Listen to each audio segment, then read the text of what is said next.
السلام علیکم ورحمۃ اللہ وبرکاتہ۔ صحیح بخاری حدیث نمبر 18 پر ہم نے کل کچھ بحث کی تھی۔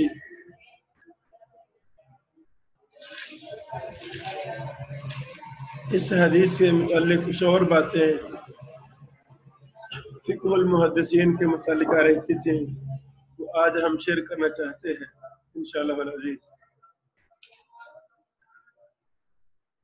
بیٹو، پہلی بات یہ نوٹ کریں،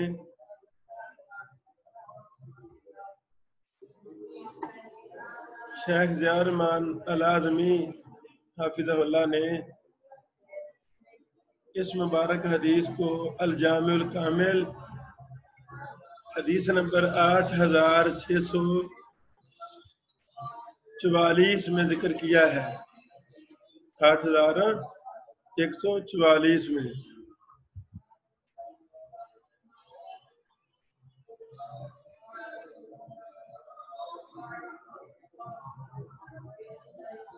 ابن اسحاق جو سیرت ابن ہشام کے مصنف ہیں، انہوں نے اپنی سیرت ابن ہشام جلد نمبر 1 صفحہ نمبر 431 میں یہ بات لکھی ہے کہ یہ پہلی بیعت، یہ پہلی جو عقبہ اولا کی بیعت تھی، یہ واقعہ اس وقت پیش آیا۔ بیعت عقبہ اولا یہ واقعہ اس وقت پیش آیا تھا۔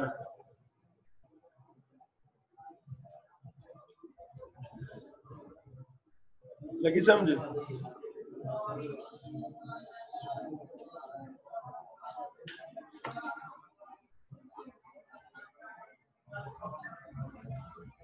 اللہ اکبر۔ اس موقع پہ 12 لوگوں سے نبی صلی اللہ علیہ وسلم نے بیعت لی تھی۔ کتنے تھے؟ 12۔ پہلے عقبہ اولا کے وقت 12 لوگ تھے، اور دوسری جو عقبہ ثانیہ کے نام سے مشہور ہے، اس موقع پہ نبی علیہ السلام نے 70 سے زیادہ لوگوں سے بیعت لی تھی۔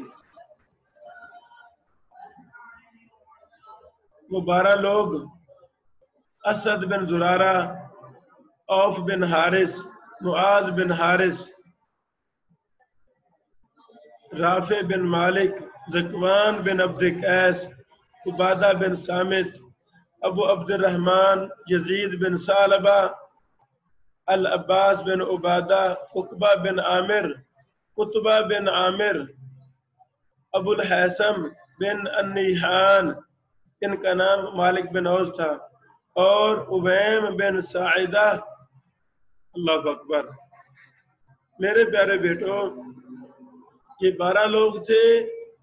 ان میں سے جو پہلے 10 ہم نے نام بیان کیے ہیں وہ خزرج قبیلہ سے تھے، اور آخری 2 ابو الحیثم اور اویم یہ دونوں اوس قبیلہ کے تھے۔ انصار جو مدینہ منورہ سے لوگ تھے، جنہوں نے نبی علیہ السلام کی بہت زیادہ مدد کی، ہیلپ کی، اس کی وجہ اصل بنیاد یہ 12 لوگ بنے تھے۔ اللہ اکبر۔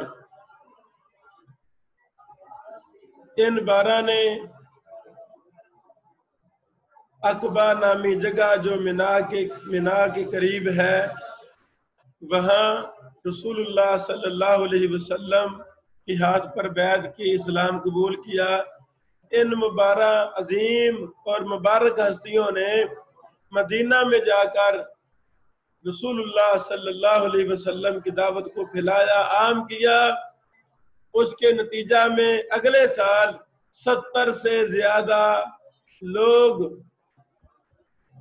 انہوں نے عقبہ نامی جگہ پر رسول اللہ صلی اللہ علیہ وسلم کے ہاتھ پر کیا کی؟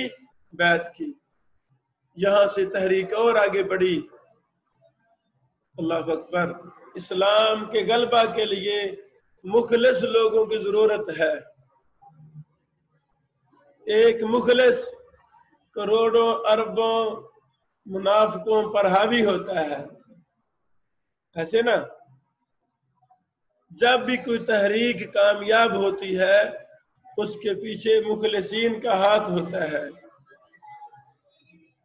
بہرحال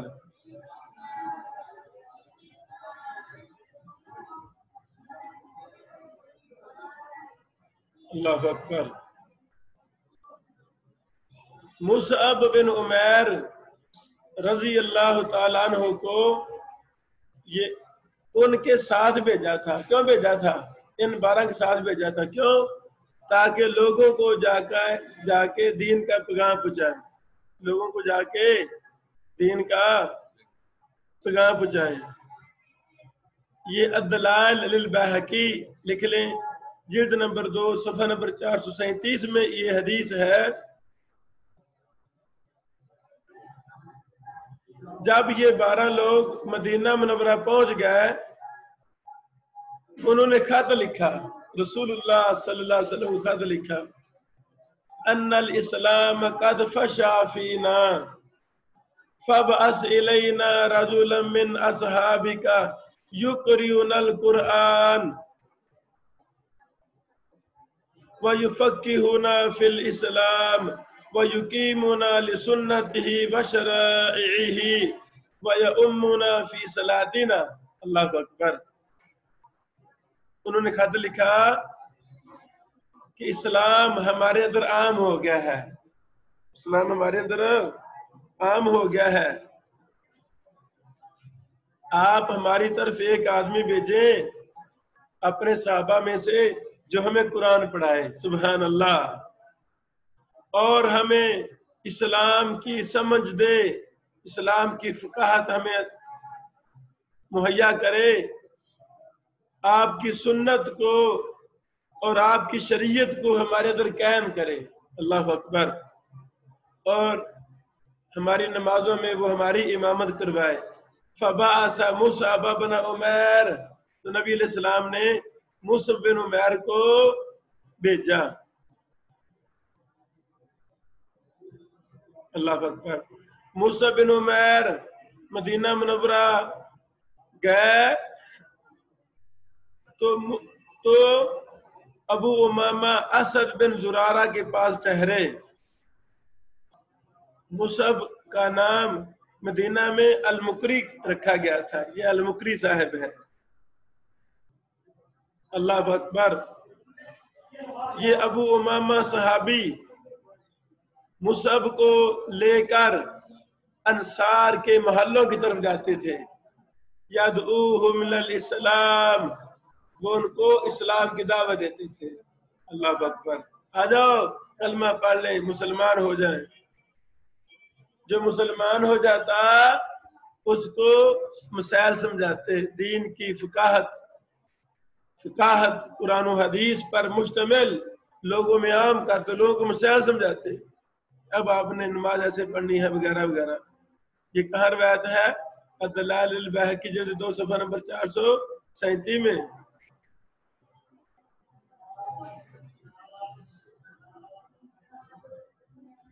اللہ اکبر.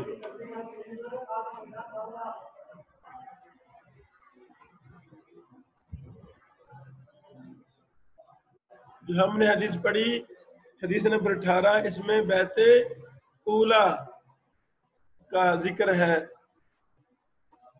اور بیعت ثانیہ کا ذکر کہاں ہے یہ بھی لکھ لیں بطور فائدہ. مسند امام احمد حدیث نمبر 14653، صحیح ابن حبان حدیث نمبر 7012 میں بیعت عقبہ ثانیہ کا تفصیلاً ذکر موجود ہے. آپ وہاں سے اس کو دیکھ سکتے ہیں.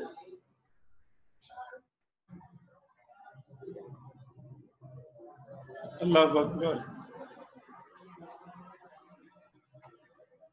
امام بخاری رحمہ اللہ اس مبارک حدیث کو اپنی مبارک کتاب صحیح بخاری میں بہت زیادہ دفعہ لائے ہیں، اور اس پر کہ یہ ایک اہم ترین ابواب بھی قائم کیے ہیں۔ کچھ ہم آپ کے سامنے شیئر کرنا چاہتے ہیں۔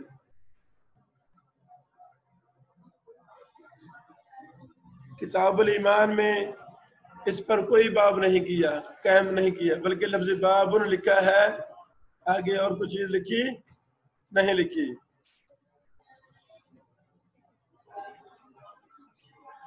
اچھا، کل ہم نے سمجھا دیا تھا کہ جب لفظ باب کیلا ہو تو اس کا راجع یہی معنی ہوتا ہے کہ امام بخاری رحمہ اللہ اس حدیث کو پچھلے باب کے متعلقہ ہی لا رہے ہیں، پچھلے باب کے متعلقہ ہی لا رہے ہیں۔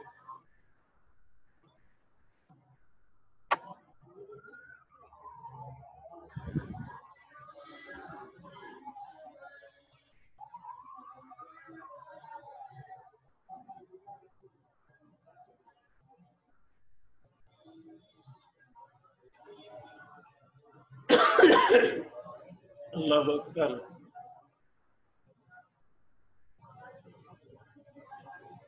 امام بخاری رحمہ اللہ اس حدیث پر ایک جگہ باب قائم کرتے ہیں، باب فی المشیہ، باب فی المشیہ، 7468 نمبر حدیث پر، اور ایک جگہ پر باب قائم کرتے ہیں وفی باب مبعث النبی صلی اللہ علیہ وسلم، ایک جگہ باب قائم کرتے ہیں باب قولہ عز و جل فإن تابوا وأقاموا الصلاة، ایک جگہ فرماتے ہیں وفی تفسیر سورۃ الممتحنہ 4894 میں، ایک جگہ فرماتے ہیں فی باب توبۃ السارق 6801 نمبر حدیث میں، یعنی چور توبہ کر لے، چور توبہ کر لے، اس کے بارے میں کیا حکم ہے؟ چوری کی ہے، اس نے توبہ کر لی ہے، یہ یاد رکھیں جو اس نے چوری کی ہے وہ اپنا وہ چیز واپس کر دے، وہ چیز واپس کر دے۔ اور دوسری بات، چور کا فیصلہ عدالت میں نہیں پہنچا تو اس نے پہلے اللہ تعالیٰ سے توبہ کر لی ہے، اور جن کی چوری کی ہے ان کو مال واپس کر دیا ہے اور اللہ تعالیٰ سے توبہ کر لی ہے تو ٹھیک ہے، لیکن یاد رکھیں جب معاملہ عدالت میں پہنچ جائے گا وہاں پر حد نافذ ہوگی، حد نافذ ہوگی۔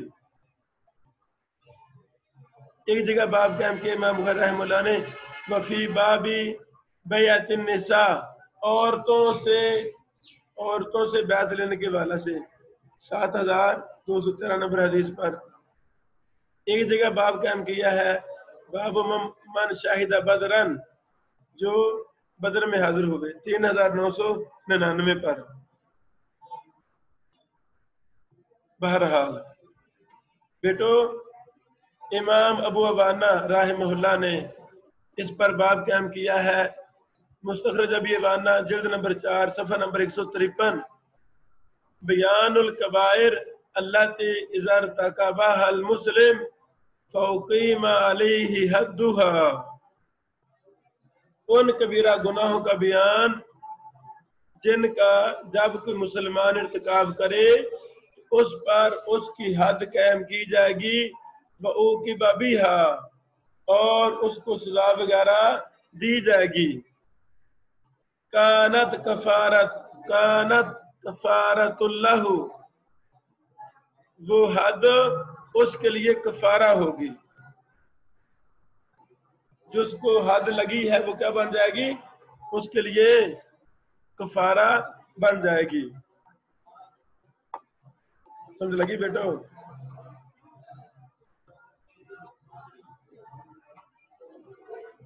کانت کا اسم، اس کے اندر ضمیر پیچھے ہے، یعنی کبائر کا جب کوئی ارتکاب کرتا ہے جس پر حد لگتی ہے کفارتن پڑھیں گے اس کو، کانا کی خبر کی بن رہی ہے، کانت کفارت اللہ، یعنی یہی راج موقف ہے جب کسی کو حد لگ جائے گناہ پر، اور ہر کبیرہ گناہ پر حد نہیں ہوتی. ہاں کچھ مخصوص گناہ ہیں جن کی حدود ہیں، جس پر حد لگی ہے تو وہ حد اس کا کفارہ بن جائے گی. ایسا سمجھ، کانت کفارت اللہ. اللہ اکبر. اسی طرح امام ابن مندہ اپنے کتاب الایمان میں جلد 1 صفحہ نمبر 194 میں اس حدیث کو لائے ہیں. ذکر ما يدل على ان النبي صلی اللہ علیہ وسلم بایا من اجابہ علی شہادت اللہ الہ الا اللہ لا یشرک به شیئا. اللہ اکبر. ابن مندہ رحمہ اللہ اس پر باب قائم کیا ہے. ذکر ما یدل، اس بات کا ذکر، اس حدیث کا ذکر جو دلالت کرتی ہے بے شک نبی علیہ السلام نے اس شخص کی پر اس شخص سے بیعت لی تھی جس نے اسلام قبول کر لیا تھا، جس نے لا الہ الا اللہ کی گواہی کو قبول کر لیا تھا. کون سی بیعت لی تھی؟ لا یشرکو بہ شیئا، کہ اللہ کے ساتھ کسی کو شریک نہیں ٹھہرانا. مطلب کیا ہے؟ جب کہ مسلمان شخص ہو رہا ہے تو کلمہ پڑھتا ہے اشہد ان لا الہ الا اللہ واشہد ان محمد عبدہ ورسولہ، جب پڑھا اس کے اندر ہی شرک نفی تو ہوگی نا. کلمہ بھی پڑھا دیا لیکن جب بیعت لی کسی مسئلہ کو اور مزید پختہ کرنے کے لیے ان سے شرک نہ کرنے کی الگ سے بیعت لی، یہ جائز ہے، کوئی حرج نہیں ہے. ابن مندہ نے یہ باب قائم کیا ہے. بیٹو یہی حدیث صحیح بخاری حدیث نمبر 18، یہ مستدرک حاکم میں بھی ہے، حدیث نمبر 3240. اس میں ایک بڑا قیمتی اضافہ ہے. عبادہ بن صامت فرماتے ہیں رسول اللہ صلی اللہ علیہ وسلم نے فرمایا من یبایعنی علی هذه الآیات ثم قرأ قل تعالوا اتل ما حرم ربکم علیکم، سورۃ الانعام کی آیت نمبر 151 لکھ لیں. اللہ اکبر. حتی ختم الآیات الثلاث. توجہ فرمائے. عبادہ بن صامت کہتے ہیں نبی علیہ السلام نے فرمایا جب ان 12 لوگوں نے کلمہ شہادت پڑھ لیا اس موقع پہ آپ نے اور باتیں بھی کی اور یہ فرمایا کون میری بیعت کرے گا ان 3 آیات پر. کون سی 3 آیات؟ قل تعالوا اتل ما حرم ربکم علیکم، کہہ دیجئے محمد صلی اللہ علیہ وسلم آؤ میں پڑھتا ہوں ان آیات کو، ان چیزوں کی تلاوت کرتا ہوں جن کو تمہارے رب نے تمہارے اوپر حرام قرار دیا ہے. سورۃ الانعام کی 151 نمبر آیت 52 اور 53 3 آیات کو آپ نے پڑھا. اس کے بعد صحابہ کرام سے بیعت لی اور پھر فرمایا فمن وفا فاجرہ علی اللہ ومن انتخذ شیئا ادرکہ اللہ بہا فی الدنیا کانت عقوبتہ فمن اخر للآخرہ کان امرہ الی اللہ ان شاء عذبہ وان شاء غفر لہ. ایسا سمجھ، یعنی اس میں یہ اضافہ ہے پہلے 3 آیتیں پڑھی اس کے بعد صحابہ سے بیعت لی. یہ مستدرک حاکم میں ہے. یہاں سے یہ بھی واضح ہوتا ہے بات کہ یہ بیعت نبی علیہ السلام نے عورتوں جیسے طریقے پر بیعت لی تھی، جیسا کہ کئی محدثین نے وضاحت کی ہے. بیعت النساء کی طرح بیعت لی تھی، یعنی ان 12 صحابہ سے اپنے ہاتھ پر ہاتھ نہیں رکھوائے تھے بلکہ یہ آیت پڑھی اور ویسے ان سے بیعت لی، زبانی کلامی بیعت لی. نبی علیہ السلام نے جب عورتوں سے بیعت لیتے تھے اپنے ہاتھ پر ہاتھ نہیں رکھواتے تھے بلکہ زبانی ان سے پوچھتے تھے آپ بیعت کرتی ہیں؟ وہ کہتی ہے ہم کرتی ہے. تو اسی طریقے سے ان 12 صحابہ سے بیعت لی.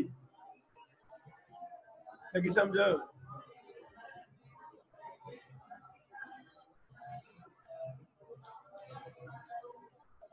اللہ اکبر. امام بہقی کی کتاب ہے الاعتقاد، لکھ لے الاعتقاد. امام بہقی نے بڑی کتابیں لکھی تھی ماشاءاللہ. سب سے زیادہ کتب حدیث امام بہقی نے لکھی تھی. اس پر ہم نے ایک مقالہ مفصل لکھا تھا، دراسہ کیا ہم نے امام بہقی کے حالات پر، ان کی کتب حدیث کے منہج پر.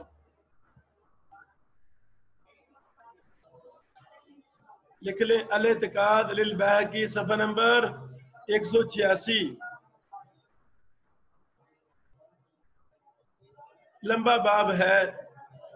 باب القول فی مرتکب الکبائر. قال اللہ تعالی ان اللہ لا یغفر ان یشرک بہ ویغفر ما دون ذلک لمن یشاء.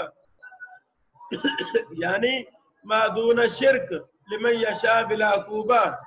بیٹو امام بہقی فرماتے ہیں یہ جو ایت کریمہ ہے ان اللہ لا یغفر ان یشرک بہ، فرماتے ہیں یعنی ما دون شرک، جو شرک سے کم گناہ ہے، تو کبیرہ گناہ لیکن کم گناہ ہے، اللہ تعالیٰ اس کو معاف کر سکتا ہے بغیر کسی عذاب کے، لمن یشاء، جس کے لیے چاہتا ہے، جس کے لیے چاہتا ہے.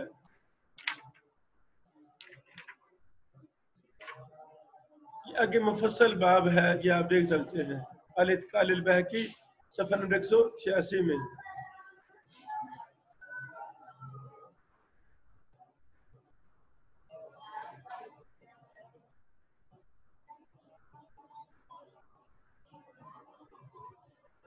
امام خطابی رحمہ اللہ نے لکھا ہے، اس حدیث میں ہے نا بہتان نہیں باندھنا، بہتان نہیں باندھنا. امام خطیب بغدادی فرماتے ہیں وَهُوَ أَن يَكْذِبَ عَلَيْهِ الْكَاذِبَ، یعنی اس پر جھوٹ بولے، اس پر جھوٹ بولے. مثلا دو کا آپس میں اختلاف ہو گیا ہے، یہ اختلاف نہیں ہوا، ویسے ہی حسد بغض کی وجہ سے، کینہ کی وجہ سے اس کے دل میں کوئی بات آ گئی ہے، اس نے اس پر جھوٹ بول دیا ہے اور اپنی طرف سے بات بنا کے اس کے ذمہ لگا دی ہے.